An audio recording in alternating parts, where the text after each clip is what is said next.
Hello, my friends. Welcome to the show. My name is Joe. This is the Joe Martino Show.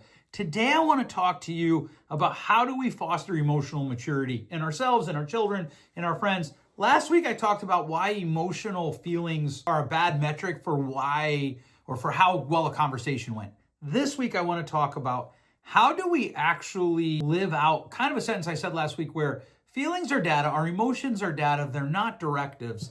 How do we live that out? And then how do we foster emotional maturity in ourselves and in our friends, in our culture? What do we do? Let's kick it off. This is the Joe Martino Show. All right, welcome back. Last week I talked about how bad a metric how you felt in a conversation is. In other words, just because you felt bad or I felt bad or the person we're talking to felt bad in a conversation, that doesn't mean the conversation went badly. That's a bad metric. And I kind of dance around the idea of we have to talk about what does emotional maturity looks like and what has happened. Why have we come to this place where emotions seem to drive the show, consequences of it, we're lonely, all of those things. I think one of the things that happened is we no longer have a very cohesive definition of what does it mean to foster emotional maturity. We don't really seem to have a cohesive definition of what is emotional intelligence. I see this in my colleagues a lot. If I'm talking to 3 or 4 or 5 therapists, I'll probably get 3 or 4 or 5 definitions of emotional intelligence. There is this kind of like, emotional intelligence rules. And there's truth to that. I think my wife would actually support that idea. And I would probably back it up. The problem that I do have with it is there doesn't seem to be a very clear definition of what emotional intelligence is. And that definition gets even more murky or less clear when we start talking about what is emotional maturity.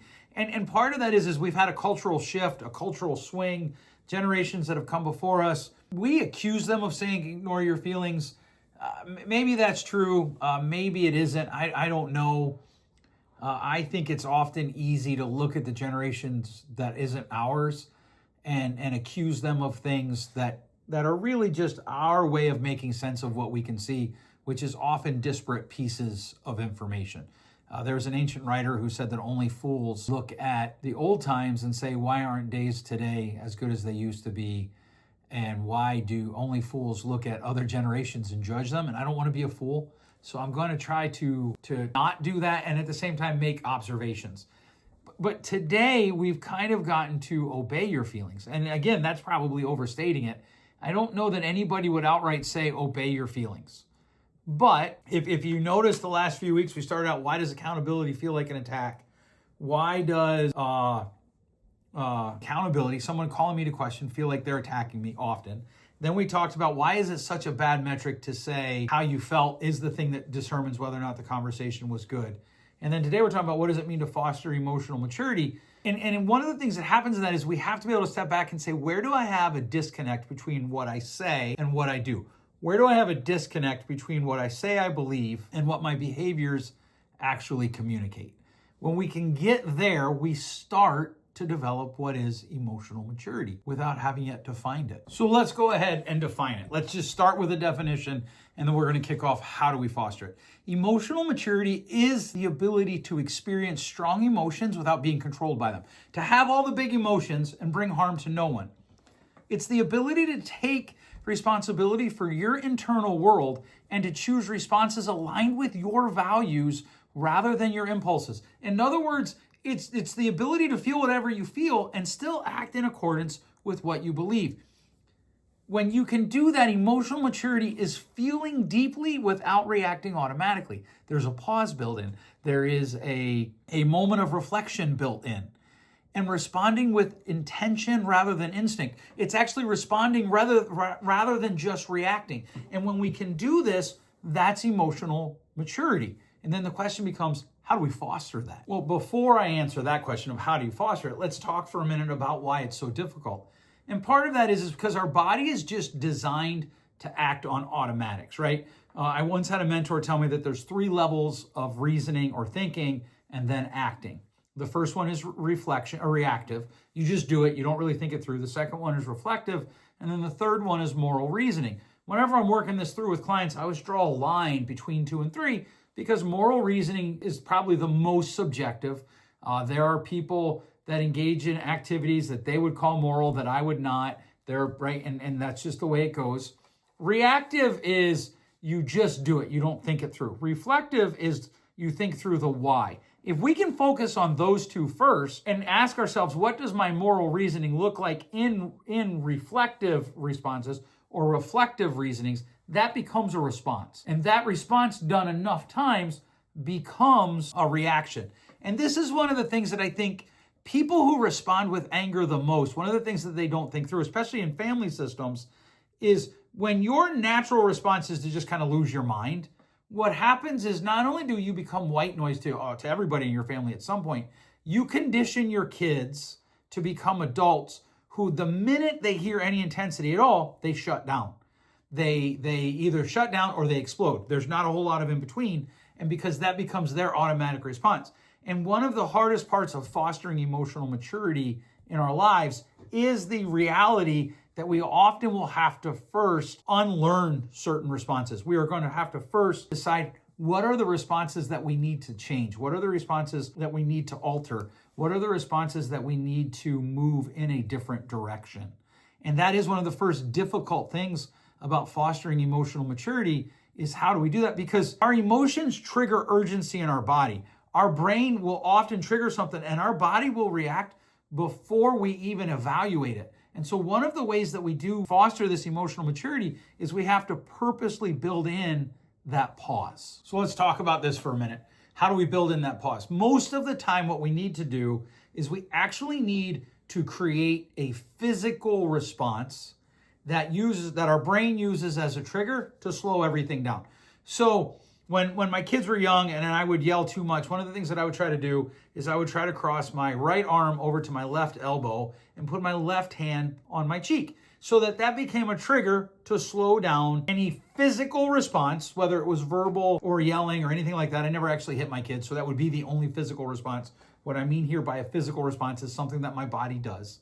So that there would be a break between my emotional response, whatever I felt in my brain and my body. What would happen there is that physical action would become a trigger for my brain and body to feel whatever it is I'm feeling and then to respond differently. And in between there, in that gap, I want to ask myself, what is the response that best represents what I believe, that best represents my beliefs? What is the response that best shows my children the values that I want them to have as adults? And this becomes a good question for when I'm talking to someone about politics, when I'm talking to someone about religion. On my Hiding Behind God TikTok, there was somebody who I think what they wanted to do is they wanted to go after the fact that I believe the Bible is relevant to my life today. And so they were insulting my mom, which is weird. First of all, I'm a grown man. I'm 52 years old. My mom's been passed for 23 years. I don't know you. For all I know, you're living in your mom's basement eating Cheetos dipped in Crisco. So I don't understand any of this. But I finally said, hey, what is it that you believe? And I haven't gotten a response, like just crickets, right? Because what I want to do is I don't want to get into a back and forth. When it comes to my faith, there are things about my faith that I have to say, you know what? I choose to believe that because it's faith, not logic. Because if it was logic, I don't need faith. But the question becomes, how do I best respond in a way that shows the values that I want to live out? That's fostering emotional maturity. When it's with our kids, that can be somewhat easy, not usually so. Like a lot of times I'll find parents get, in my opinion, unreasonably angry when their children do something that is children related. But the other side of that can be true too. There are parents who get unreasonably upset with their spouse because the spouse got reasonably upset with their children. One of these days, I'm just going to go through and read emails. I've told you that before, but there is a couple that I want to do an episode on. I think next week's episode is going to be on a lady wrote in. I thought she was punking. I thought it was a friend of mine punking me at first. But a lady wrote in, and they have 2 or 3 children. I don't remember exactly yet, or just sitting here, I don't remember, that are either late teens or early adults, all still live at home. And one of them wrecked one of their vehicles. And there was conflict in the parents because the one parent wanted the child to pay for part of the repairs. And the other parent didn't like the tone. And there was a bunch of things. There was a tone war, all of that. And some of that happens, right? Emotional maturity comes into play when we can say, I can feel this, but it might not be accurate. right? But we have to have that pause there. We have to have that, whatever that body language is that helps us to pause, that triggers our brain to pause, so that we can step back and ask ourselves, why don't I like this? And what is truth here that might not go along with the narrative that I want? And you can see this a lot in politics. A lot of times you'll see this, the left, the right is completely wrong. The right, the left is completely wrong. And let's be honest, there's probably policies by both sides that are helpful, and there are policies by both sides that are not. And just saying that, I know I'm going to get an email in all caps that I'm going to end up laughing about at some point in the future. Because emotional maturity builds in this pause, and it uses the pause to filter out emotions from reality. Because one of the things that happens is during conflict, we can have a highly charged state, right? In other words, everything's on high alert, and that isn't always helpful. In fact, rarely is it helpful to our bodies if we don't learn how to channel that into productive behavior. So what else do we do though with the pause, right? So we pause, so your kids do something. And right now, if you don't have kids, you're like, well, that doesn't help me because I don't have kids. Okay, what about when you're at work and the person who has the beliefs that drive you the most nuts, whether it is their political beliefs, their religious beliefs, whatever, they drive you crazy. There's that one person at work, when they start talking, your skin just starts to crawl. What do you do in that moment? Because you just want to snap. What we currently do is we typically engage in some level of cancel culture. We just ignore them. And then we just try to pretend that they don't exist. Or we just, oh yeah, And sometimes that's helpful, and that's what you have to do. What about when you can't? Like, let's say they come to you and they criticize you. And, this is something in the field that we're in. This is something that happens. I get emails pretty regularly on both sides of liking me and disliking me.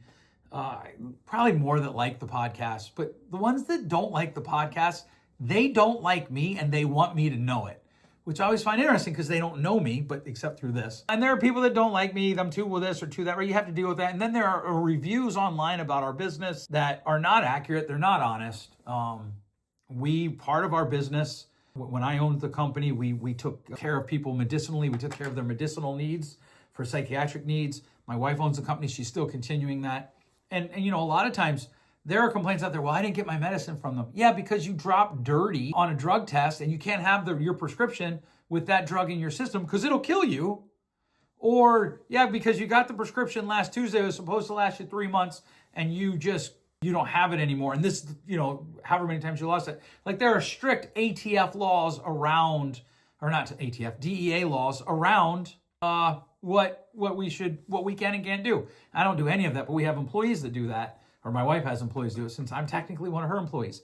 Right, and so as we run this out, what do you do in that moment? What do you do with the pause? So you've developed the pause.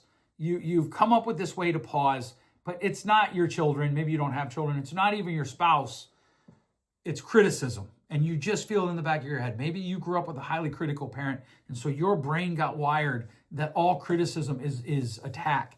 Maybe you grew up in an environment where you just feel, again, go back to this episode 329, where we talk about why is it that oftentimes accountability can feel like attack? What do we do about it? Okay, so you pause.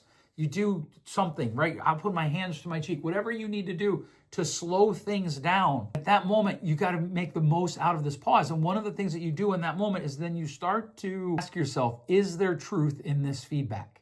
Is there actionable truth in this feedback that I need to consider? Is there truth in this criticism that I need to consider? And if so, what do I do about it, right? Is there any truth in what is being said to me? How do I weigh out the truth? I got to separate it from the person I don't like, right? So there are people that I just don't really respect their opinion a whole lot because I watch how they live their lives and they'll criticize me. And I still have to step back and be like, okay, but is there truth in what they're saying? Is there truth in something they're telling me? And if so, what do I do with that? Do I need to admit that I was wrong? Do I need to say, you know what, I hadn't thought about that? Or in the moment even sometimes. And I can do this. I grew up in a pretty highly volatile family situation growing up. And I can react without responding. And my wife or my kids will be like, hey, blah, blah, blah. I'm like, oh, crap. Yep, you're right. Now, it's far better when I can do that in that pause, when I can purposely take that moment and pause and be like, oh, yep, you're right. And then make a change. Hey, just apologize. I shouldn't have done that. Or looking forward, this is how I will do that differently in the future. and then I'm setting myself up for success.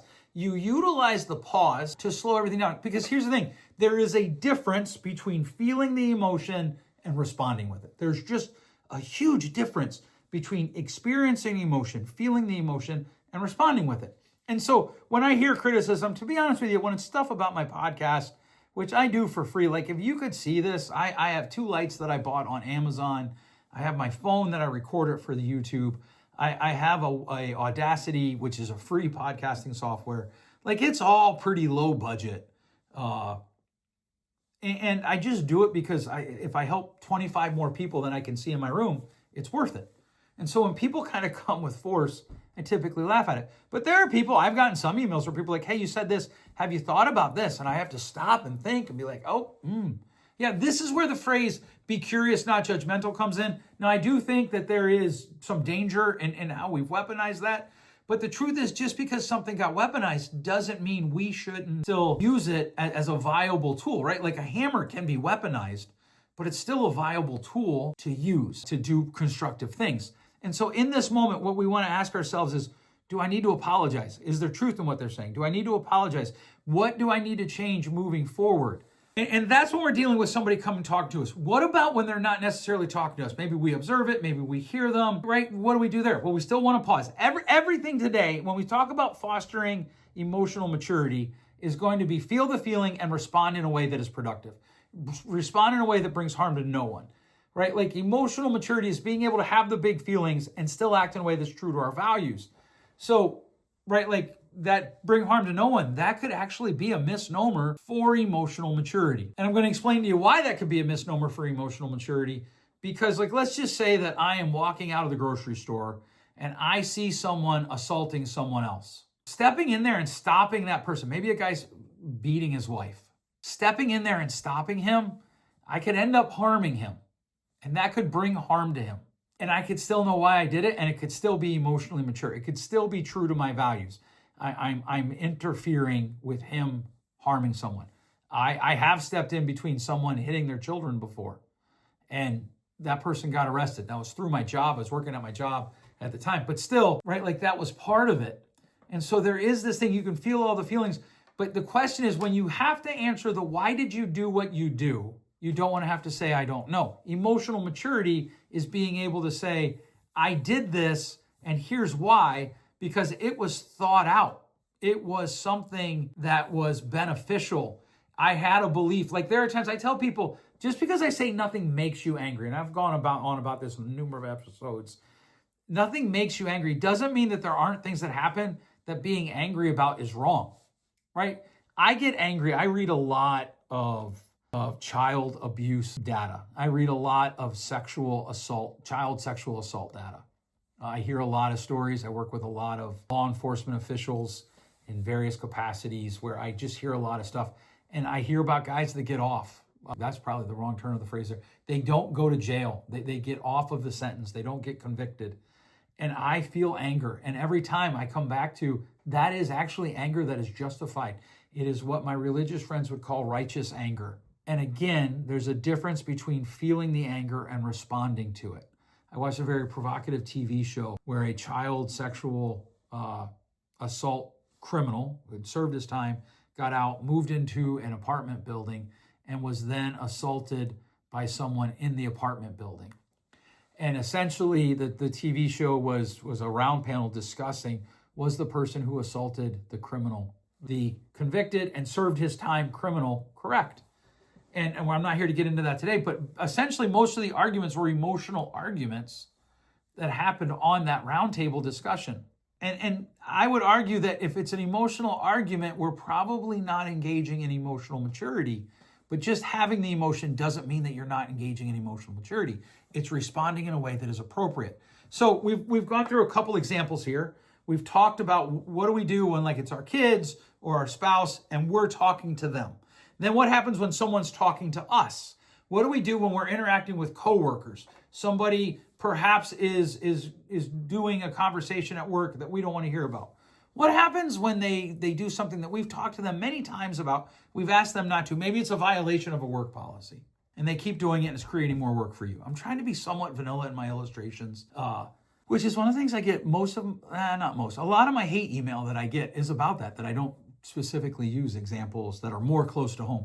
But let's just say that's the case. They keep doing something at work that creates more work for you. You've talked to them about it. They don't stop, or they tell you don't stop. You're going to feel emotions about that.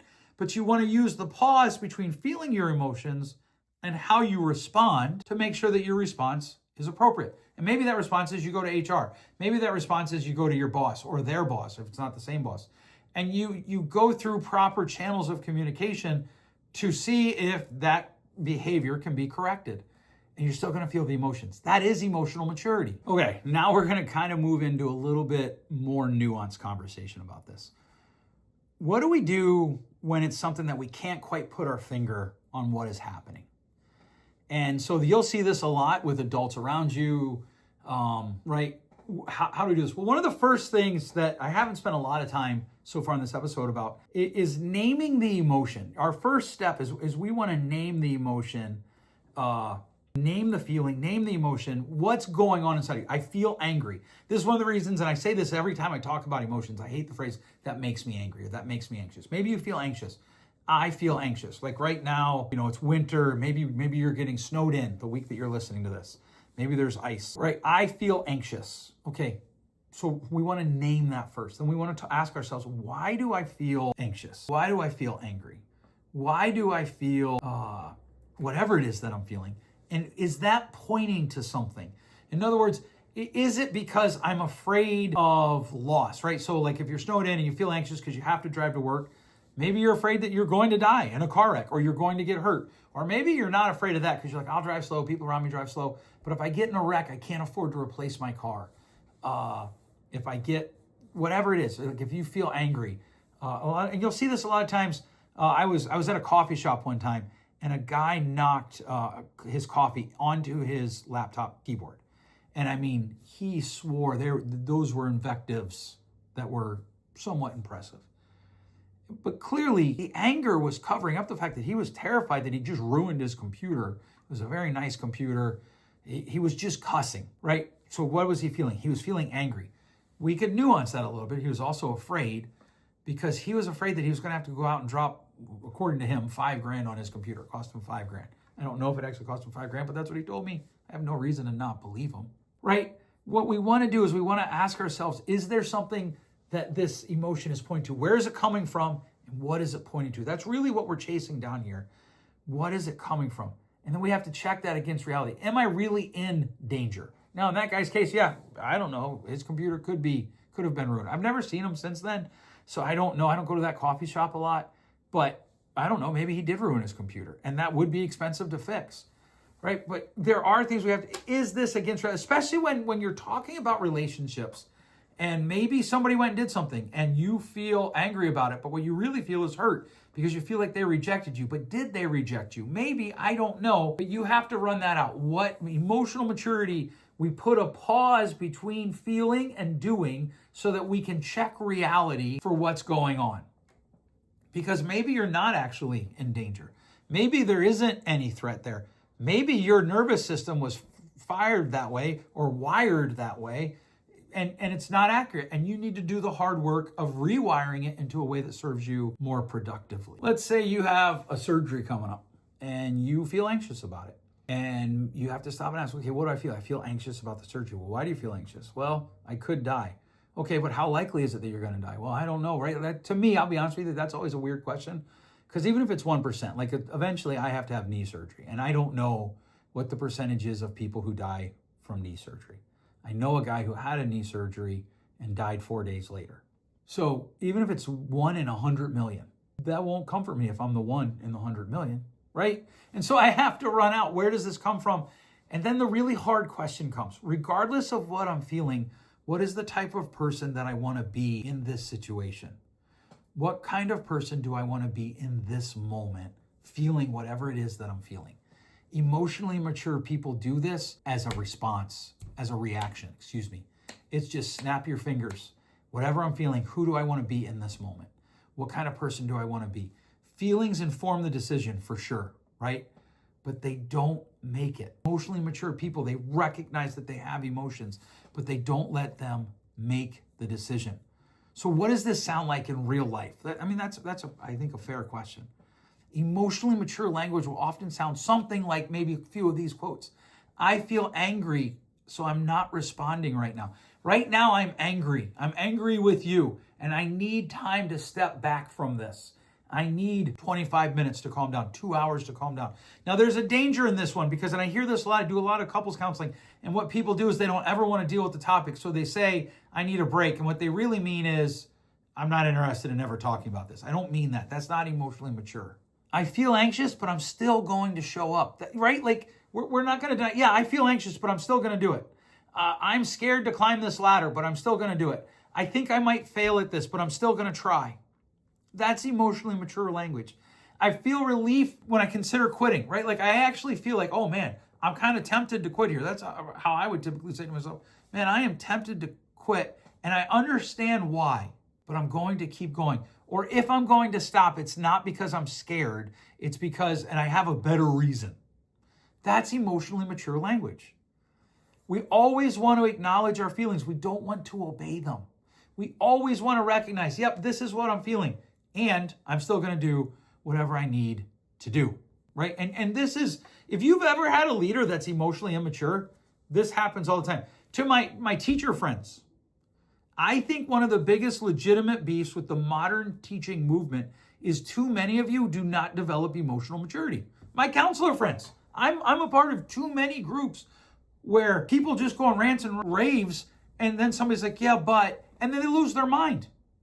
Whoa, pump the brakes. Acknowledge what you're feeling, and then ask yourself, who do I want to be in this moment feeling what it is that I'm feeling?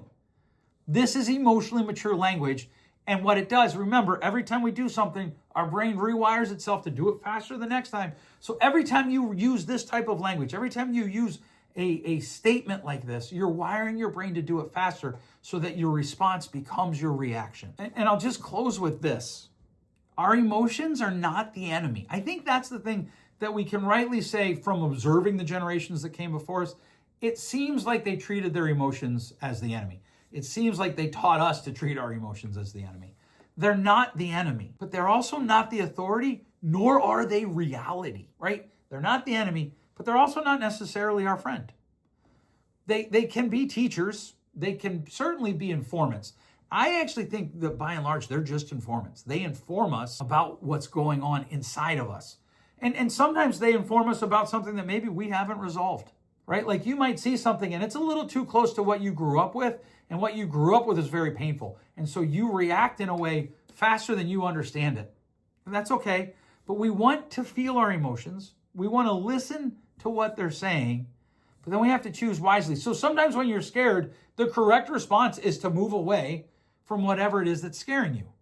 That's just wise. Sometimes it's to keep going. And so we need to consider that.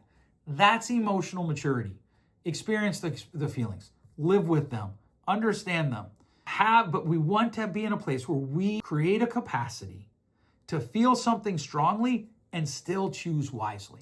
All right, that's all I got this week. Listen, if you've enjoyed this, please share it with your friends. I can't tell you how helpful that is to me. Otherwise, thanks so much for listening. We'll catch you next week. Thanks for listening. If you enjoyed today's show, please share with a friend. And hey, give us that rating in your podcast store. Until next time, change possible.